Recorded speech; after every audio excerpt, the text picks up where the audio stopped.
Hello students, आज हम लोग बात करेंगे बायोमॉलिक्यूल्स की। बायोमॉलिक्यूल्स में एक टॉपिक है प्रोटीन, उसकी बात करेंगे हम लोग। प्रोटीन को आप डिफाइन कर सकते हैं, प्रोटीन इज़ अ पॉलीपेप्टाइड। ऐसा इसलिए कह सकते हैं क्योंकि जो प्रोटीन्स के मॉलिक्यूल्स होते हैं, जिनको आप अमाइनो एसिड्स बोलते हैं, वो पेप्टाइड बॉन्ड से जुड़े होते हैं। इनको आप दूसरे तरीके से भी डिफाइन कर सकते हैं। Protein is a polymer of amino acids, क्योंकि जो पॉलीमर्स होते हैं आप जानते हैं ये बहुत सारे सिंगल मॉलिक्यूल्स जब बार बार जुड़े होते हैं तो उनको पॉलीमर्स बोलते हैं। आप इस तरीके से बोल सकते हैं। जबकि इसके जो सिंगल मॉलिक्यूल हैं आप उनको मोनोमर भी बोल सकते हैं। ओके, पॉलीमर्स जैसे कि सेलुलोज को भी बोलते हैं, जैसे ये है इसको मोनोमर बोलते हैं, है ना, इसके सिंगल जो अमाइनो एसिड्स हैं। अगर हम पॉलीमर्स की बात करें तो पॉलीमर्स आप बोल सकते हैं, जैसे सेलुलोज है उसको भी बोल सकते हैं, है ना, लेकिन वो जो है वो आपका हो जाएगा होमोपॉलीमर, और ये क्या है, हेट्रोपॉलीमर है ना, क्योंकि इसमें बहुत सारे मॉलिक्यूल्स होते हैं प्रोटीन के, वो इसमें एडेड होते हैं। ओके, तो जैसा कि आपने जाना ही, इसके दो डेफिनेशन हो गए, एक तो प्रोटीन इज अ पॉलीपेप्टाइड और दूसरा protein is a polymer of amino acids. Okay, next देखेंगे। अगर हम इसकी बात करें, हाँ देखेंगे तो आपके पास दो डेफिनेशन हो गई हैं, है ना।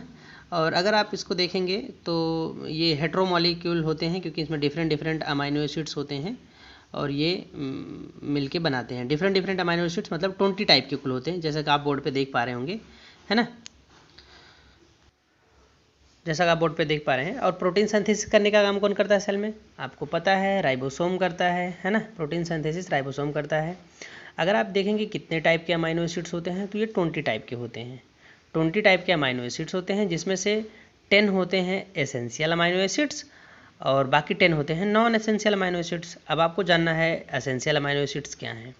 तो एसेंशियल अमाइनो एसिड्स वो होते हैं जो हमारे बॉडी में नहीं बनते हैं, हमको उनको लेने के लिए फूड से, अपनी डाइट से हम लोग उनको लेते हैं। मीन्स वो हमारे बॉडी में उनका सिंथेसिस नहीं होता है, उनको जब भी हमको चाहिए हमें फूड ही खाना होगा।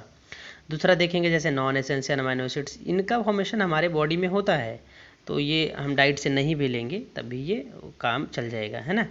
अगर हम बात करें इसके कंपोनेंट्स क्या होते हैं, अमाइनो एसिड्स के कंपोनेंट की बात करें तो आपको पता है इनके जो कंपोनेंट्स होते हैं वो कार्बन है, हाइड्रोजन है, ऑक्सीजन है एंड नाइट्रोजन है।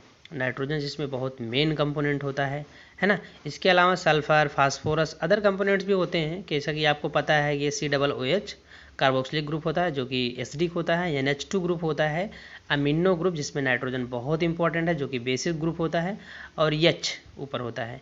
ये चीज़ें कांस्टेंट होती हैं, R जो होता है वो वेरिएबल होता है, जैसा कि आपने क्लास 11th में पढ़ा है, R वेरिएबल होता है, मतलब इसी R के बेस पे डिफरेंट डिफरेंट टाइप के अमाइनो एसिड्स होते हैं, है ना। तो इस आर में जो डिफरेंट होते हैं उसमें कभी सल्फ़र होता है, कभी फास्फोरस होता है, कोई अलग अलग ग्रुप भी होते हैं। तो ये इस तरीके से ये एलिमेंट भी हमारे लिए ज़रूरी होते हैं, बट जो बहुत ज़रूरी है वो नाइट्रोजन है एंड कार्बन तो होता ही है बॉडी में बहुत सारे।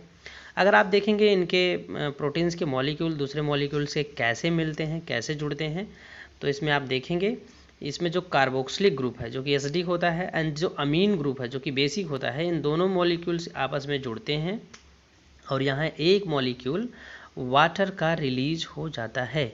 वाटर का मॉलिक्यूल एक रिलीज हो जाएगी एंड नाइट्रोजन एंड ऑक्सीजन के बीच में बॉन्ड बन जाते हैं, जिस बॉन्ड को हम लोग पेप्टाइड बॉन्ड बोलते हैं।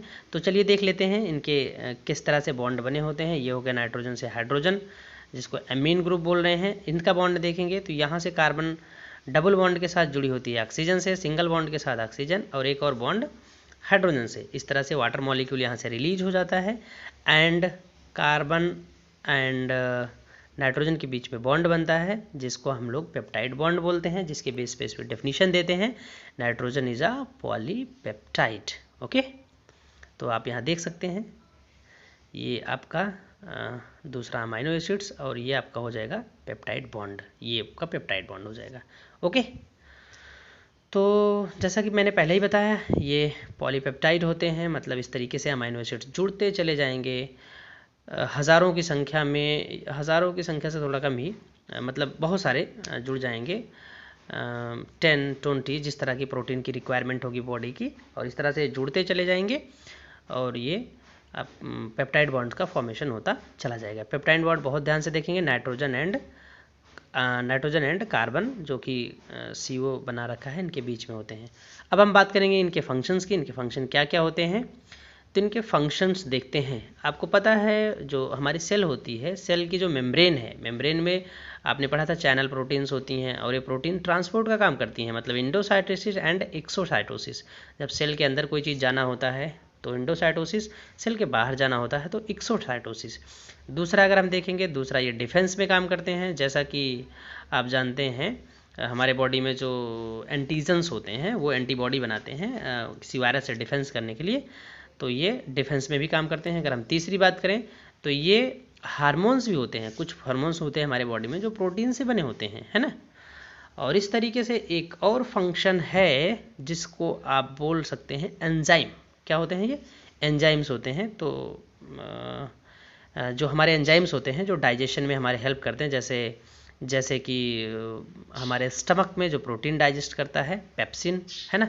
तो इस तरीके से जो एंजाइम्स होते हैं, बहुत सारे एंजाइम, आपको तो पता है हमारे बॉडी में जितनी सारी रिएक्शंस होते हैं, कैटालिटिक एक्टिविटी होती हैं, सभी एंजाइम से होते हैं। और सारे के सारे बायो जो कैटलिस्ट हैं जिसको आप एंजाइम बोलते हैं वो सब प्रोटीन से बने होते हैं। एनिमल में देखा जाए तो सबसे ज़्यादा पाए जाने वाली प्रोटीन कोलेजन है, एंड प्लांट्स में देखा जाए तो सबसे ज़्यादा पाए जाने वाली प्रोटीन रिबिस्को है, जिसको रिबुलोज बिसफास्फेट कार्बोक्सिलेज ऑक्सीजनेज के नाम से जाना जाता है। वीडियो अच्छी लगी हो तो लाइक करें। Thank you.